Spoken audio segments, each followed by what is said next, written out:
Giving birth.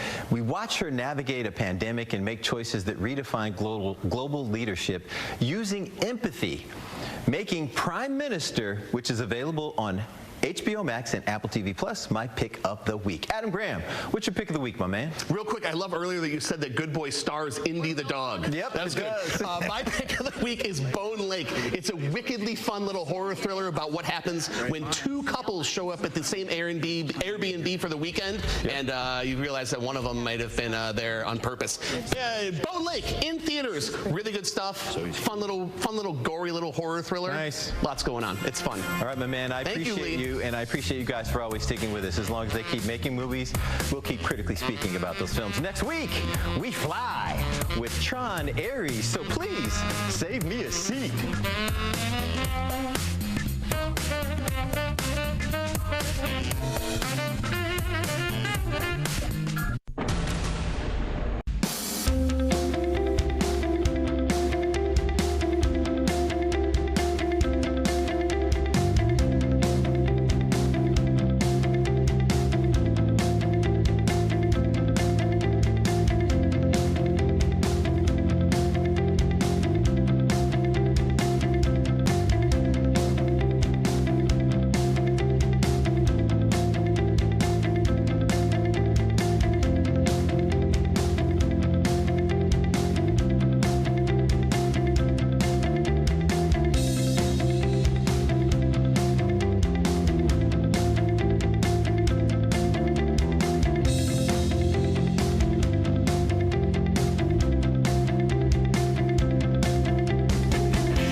Hey, how you doing? Woody Woodruff here in the sports office on a Friday, having fun. You know what's going on. We are here again. I've got James Paxton right Fun here, Friday! sports producer. I've got Nolan Bianchi from the Detroit News, Lions beat writer. We're going to get into all of it, but you know what? I want to start the show by reminding all of you that you can also join in on this discussion. Get into the Zoom room. The meeting ID is right there, or you can jump on the QR code over on this side of the screen. Just flash it. You'll get right in the room, and we can start to talk about everything that's going on. This is a huge weekend. Obviously, the Tigers are moving on. We're ready for the Lions to take on the Bengals. We've got Michigan State in action. The Red Wings season is about to begin. Lots of the death of the USFL Michigan Panthers. I mean, we're talking about it all, and we want you guys to be a part of it. So, shall we start things off, James? What are we talking about? How do you want to start tonight? Well, we have Nolan here, and it is a Lions Day. Along with the Tigers, the Spartans, the Wolverines, all that. Nolan, I'm just going to start simply. I think the Bengals are terrible. Is there any sort of way Cincinnati beats Detroit? And if you say yes, how? I don't see it, and I was on my own podcast earlier this week, basically saying the same thing. I think at one point I called them the Stinky Bengals, which might have been a little bit too far, but this team has not been good in these last two games. They're getting outscored something like 76-13. I think they're averaging 165 yards of offense. That's just not going to get it done. And against this team, the makings of a trap game are there, but they just had a trap game, quote unquote, last week. Seemed to not disrupt them, and then I don't really think that they played very well in that win over the Browns. So I don't think this is a game where they're coming in, they're riding high, things of that nature. I think they're really going to kind of actually want to build on what they did last Nolan, week. let me ask you this. Are we starting to see the beginnings of momentum for this team? I mean, I talked to a couple guys. They said, might be a little bit too early, but, I mean, the makings of it are here right now, aren't they? Yeah, absolutely. I mean, they came out last year. They lose in week 2. Everybody's like, okay, 1-1, and then all of a sudden they're just off and running. I think they're kind of in those early stages of what they were last season. Now the schedule, it's going to be a little bit more difficult down the road, so we'll see whether or not they're able to stack up those 15 wins. But I think for all intents and purposes, this team is just as good as they were last year. You talked about the stinky Bengals and all that kind of thing, but they still got some dudes on there. I mean, Jamar Chase, T. Higgins on offense, and on defense, guys like Jordan Battle and Dax Hill. Jordan Battle has a couple of interceptions already this year, I think, so it's not like walking the park. I mean, these guys still got to, put the shoes on and go out and play. That's right, and especially in the NFL. I mean, that's kind of always the thing there is these guys get paid too. But, yeah, you're right, and especially with the way the cornerback situation is kind of shaking out for Detroit right now. DJ Reed on injured reserve earlier this week. Khalil Dorsey not going to be playing in this game. He's got an injury, picked up one today. So they're going to be out there with Taron Arnold and Rocky Sean and Amik Robertson, some combination of that. But, yeah, they don't have their best cornerback in this game, and against those receivers, anything can happen, I suppose. And that may be a scary subject. Hey, you know what? While we're here, let's talk about everyone else who helps us put this show on. We got my man Tom Carr running things again over here. Tommy, your man in the Zoom room here. And Tommy wants you to call him, turn your camera on. You can get right in the Zoom room and come in and chat with me, with James, with Nolan about all kinds of sports. Right now we're talking about the Lions as they get set to take on the Cincinnati Bengals on Sunday down on the road. Again, the Lions going out on the road. The question now is, from the defense, Kelvin Shepherd seems to have this whole unit looking really good. Specifically, the linebacker position. I'm seeing a lot of good stuff with Jack Campbell, Anzalone, Derek Barnes, and there's maybe a cast of others. Zach Cunningham, guys like that. So everybody seems to be chipping in, James. Oh, the linebackers, they look fast, and that's something from a lot of past Lions teams, that they don't look fast, high-flying, finish the tackle. And I know you already said Jack Campbell, but Campbell has looked incredible this year. And you kind of think about the future. Maybe that's why they weren't looking at Anzalone that much in the offseason. They're like, Jack Campbell's going to take over for us. He's going to be the captain of this defense. Yeah, it seems that that's like natural evolution, though. I mean, they've been grooming Campbell for a couple of years to do this, and so has Anzalone. He's been helping them as well, and it's nice to see the payoff, Nolan, where you can all of a sudden see Jack Campbell in there making calls, yelling out protections and things like that. Yeah, he looks like he's on his way to being one of the top 5 best linebackers in this league. And, you just mentioned a couple of the other guys, too. Zach Cunningham being one of them. He makes a big stop on the goal line in Baltimore a few weeks ago. Trevor Nowaski is another guy who had a sack in that Baltimore game. He gets 13 snaps against the Browns last week and really makes the most of his showing. That's a deep position group right now, and they still have Malcolm Rodriguez kind of waiting in the wings on injured reserve, looking to come back from last year's knee injury. So, yeah, I would argue the linebacker crew is as good as the top-end talent is.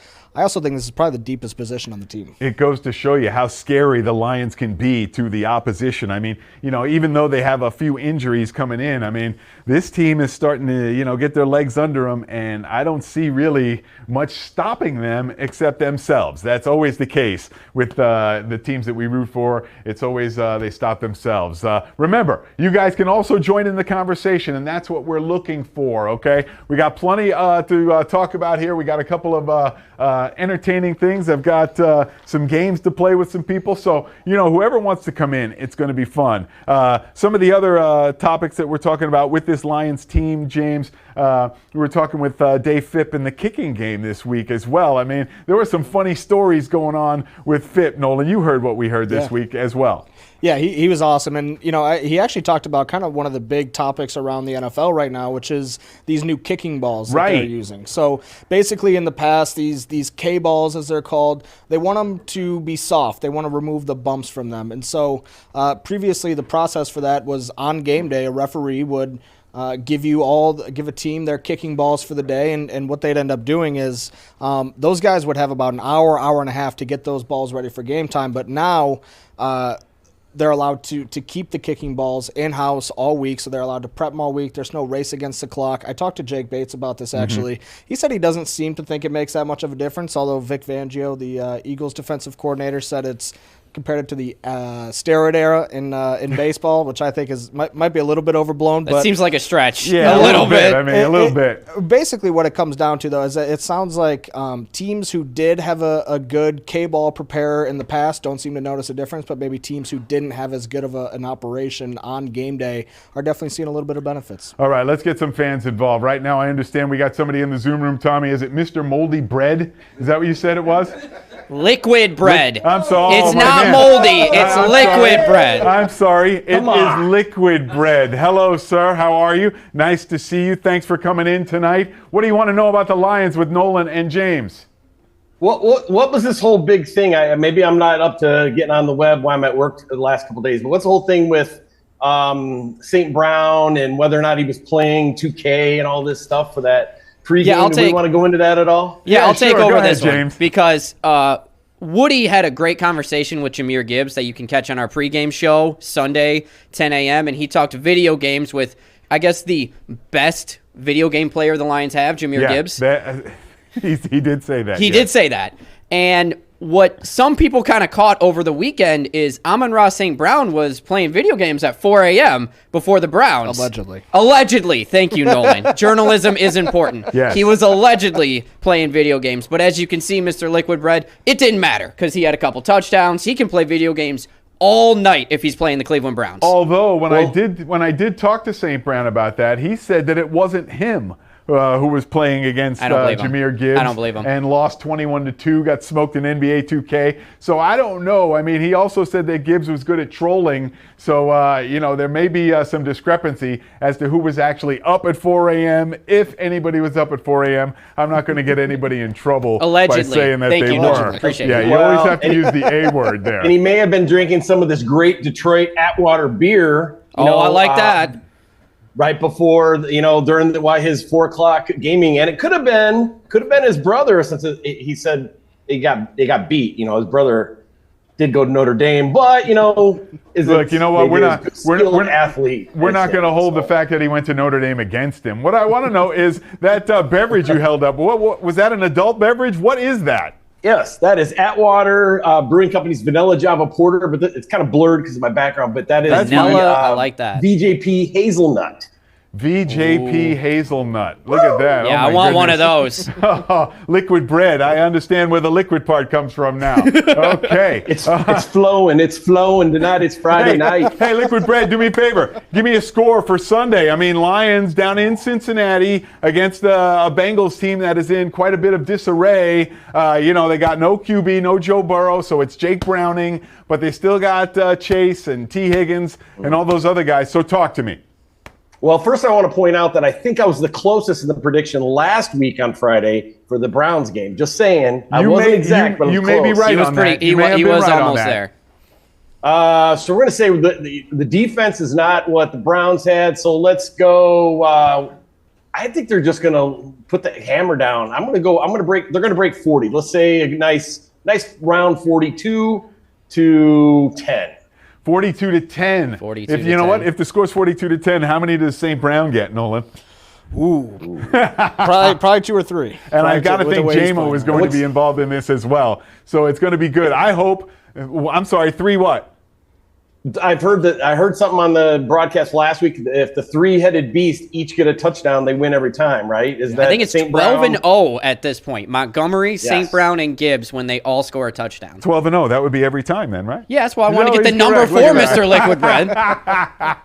Oh, that's great. Mr. Liquid Bread. Thank you. Thank you very much. You're welcome. Thanks I got to for go coming shot in. a beer. I'll be We right back. appreciate Take it. care, guys. Exactly. Look at one of our favorites, Mr. Liquid Bread. And I wanted to ask Nolan real quick. All right, before we break, go ahead. All right, because he brought up JMO, and in that last game against the Browns, it almost looked like some forcing it or maybe some miscommunication, and I want to know your take on that, because clearly it didn't matter in the game, but they can't be throwing it deep to just incomplete or interceptions like they did last week. So what's your take on the JMO game? Well, I think it was kind of an anomaly that they did that, right? So that tells you that that was a specific game plan that they wanted for the Cleveland Browns. Now, they were coming off a short week, and Dan Campbell kind of explained part of it by saying, look, we were on a short week. Usually Wednesday is the day that we get on the same page with those things, the downfield passing game, stuff like that, but they didn't get to practice on Wednesday. And so I definitely think that might have hurt them because they were looking to break the game open with those plays, but they just didn't get to practice it throughout the week. I also think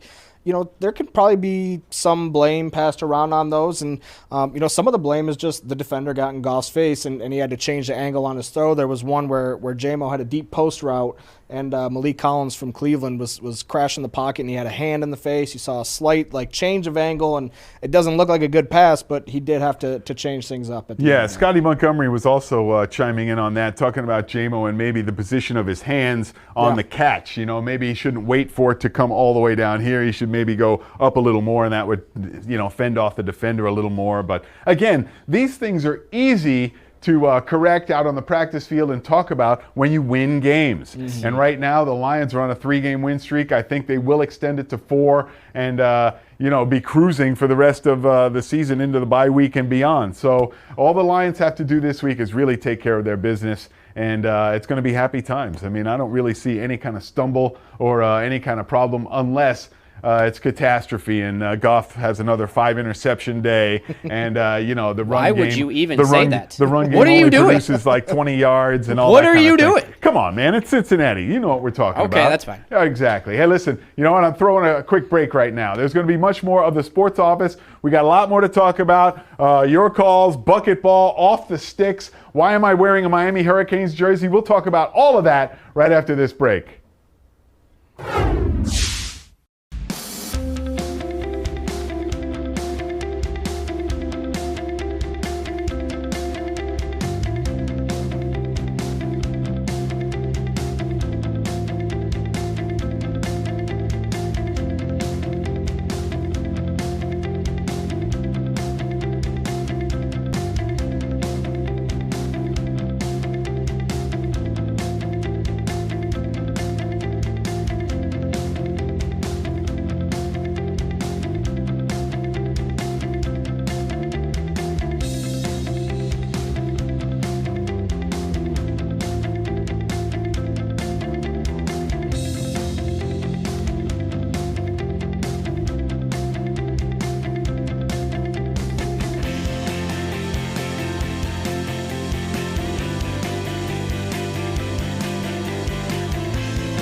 Welcome back. You are in touch with the Sports Office on a Friday. We're shifting gears, going from football to baseball, and that means the Detroit Tigers. Detroit in the American League Divisional Series against the Seattle Mariners. Game 1 on Saturday, and right now I'm scratching my head to see who's going to pitch Game 1, because right now it's not going to be Tarek Skubal. We know that. Who might it be, James?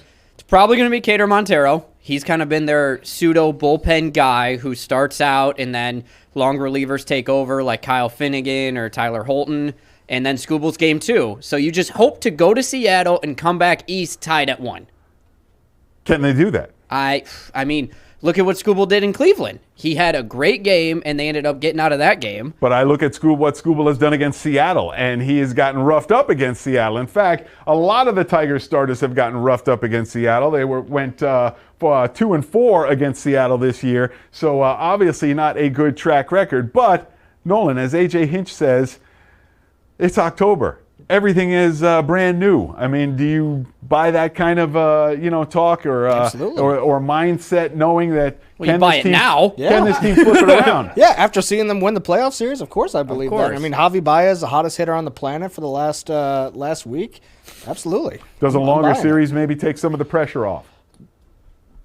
Maybe, perhaps. I mean, you get Scooble going twice in that 5-game series. I think that helps a lot. You know, you just kind of got to make sure that you win those games and then find one more out of the 3. So, but yeah, it was interesting coming off the 3-game series. You know, I would vote to maybe Javi Baez being the MVP of the wild card series. James, who are you looking at as far as somebody who can maybe carry the load in the divisional series from the offensive side of the ball? I mean, you look at some of these guys, I think Torkelson's got to start hitting. Mm-hmm. You know, you'd hope he finally pops one for a home run. And, I mean, he had a couple good at-bats in the wild card series. You want to say Kerry Carpenter, but just when a lefty pitcher's up there, he's either not playing or not successful. Well, the question is this. Okay, maybe they may not be hitting home runs, but from what we're seeing, they're starting to get their line drive stroke back. I mean, we're seeing, doubles into the corner, hits into the gap, that kind of thing. And what we've seen, it's contagious because they're scoring runs that way.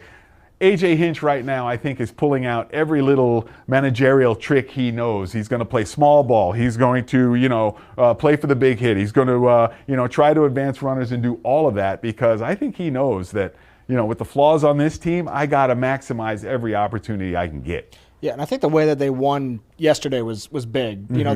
They didn't scratch out another 2-1 victory or anything like that. Like the bats legitimately got hot in that game. I think they batted around in one inning, and I think that's big. Baseball is a big confidence game, and they just were playing like a team without a lot of confidence for many, many weeks there to close September. And we also saw relievers get some work. I mean, Will Vest was very good, even after getting hit in the head by Torkelson on the throw to first base. But I mean, to make the play at second shows that everyone is in the game. Nobody has checked out mentally, and that's exactly what you need taking the next step forward. I think here's what I'm really worried about is a team like Seattle has such a powerful lineup. Mm-hmm. I mean, Cal Raleigh, the year he's clearly the MVP, in my opinion. You have over 60 home runs as a switch-hitting catcher. That's an error. Mm-hmm. That's a catch. Right. And you have Julio Rodriguez, J.P. Crawford. A lot of these guys are going to be able to really hit against these Tigers pitchers. So if the lineup isn't performing and they're not hitting, I don't know how they're going to be able to compete. You know what, James? It sounds like a good place to take a break. We got one more. Let's go to it, and we'll be right back after this.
Let's not forget a big weekend of college football. Of course, we've got Michigan at home to take on Wisconsin, and we've got Michigan State going on the road to handle Nebraska. So, let's hope that Michigan and Michigan State can get it done. I think the Spartans will have a tough time. Why am I wearing my Miami Hurricanes jersey? Well, because this week the Canes are going up against Florida State, and you know what that rivalry is all about. A lot of wide rights, a lot of wide lefts, a lot of Canes victories, and you know me, I'm Miami all day long. So yes, the Canes will do it. Now, having said all that, let's turn it over to my man James for a new segment we're calling Off the Sticks. Go get it, James.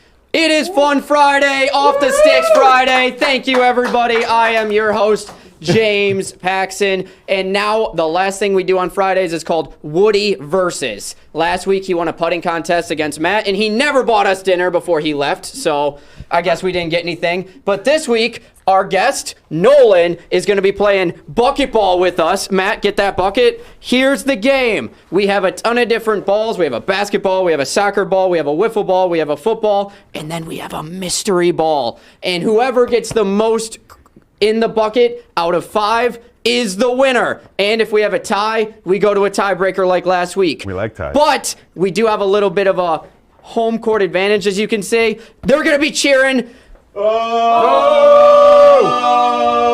Oh! Get in the bucket. Thank you very much. And Nolan is going to be going first. Nolan, Good please luck, take bro. the basketball. Good luck. All you got to do is All get right, it in here the we go. bucket. What do I get if I win?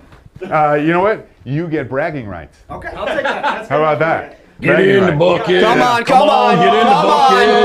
Come on, get in the bucket. That's a miss. Next I'm going to give you is the wiffle ball. Wiffle ball is ball number 2. Don't whiff on that ball. Don't whiff. Hey! Next we're going with the soccer ball. The soccer ball.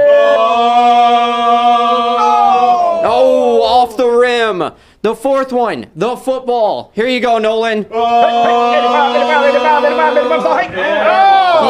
for 4, and now it is time for the mystery ball. Can you hold this mic? I can. The mystery ball is coming out right here. El This is Cajones amazing is coming because out. I El asked what it was, Cajones. and it is.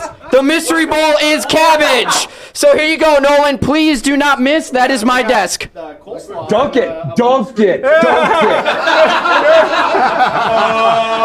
We got everybody cheering. That is 1 for 5. Nice Nolan job, did a good Nolan. job. 1 for 5. 1 for 5. 1 for 5. Yeah, down that I way. got another one. Woody's got his own thing of cabbage. Don't worry. Thank you. 20%. What's the first ball I get? Well, I'm And how gonna much give you- time do we have left? Thank Basketball you. is the first one? We have 2 full minutes. No.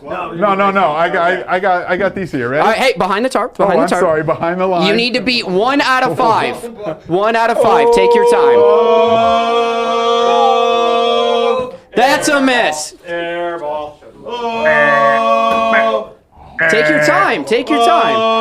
84. Who's 84? Oh, Football. Football's number 4. I can't believe this. Nolan, I can't believe this. Yes, Okay. there's All right. one. Real quick, while I get Woody's cabbage, Nolan, please tell everyone where they can follow you and your podcast. Go. You can follow me on X, formerly Twitter, at Nolan Bianchi. Same thing with Instagram, TikTok, and then DetroitNews.com. Also listen to Gridiron Gang, streaming every Thursday morning and day after games. Spotify, Apple, wherever you get your podcasts. Thank you very much, Nolan. Get And some it is arch. Come tied. on, get some arch. One make for Woody, one make for Nolan, and the final ball Why is is this cabbage cabbage. cold? All right. Arch. Arch. Get that arch up. He's not making this. He's not making this. Off the ceiling tile. All right, here we go. 84. Who's 84?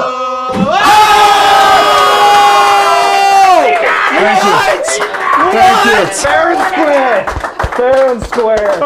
It sounds like Michigan State. He got it. He got it. Woody is our champion. Woody, please give us a quick preview of our Sunday because we got a busy Sunday going on. Go ahead. Sunday is going to be huge, okay? Of course, we have the Lions and the Bengals, and we have the Tigers and the Mariners, and it's Sportsworks Sunday night. Dan Miller, myself, everybody, the whole gang will be talking about a Lions victory. Come join us at the round table every Sunday night. And let's not forget the sports office next week on Monday.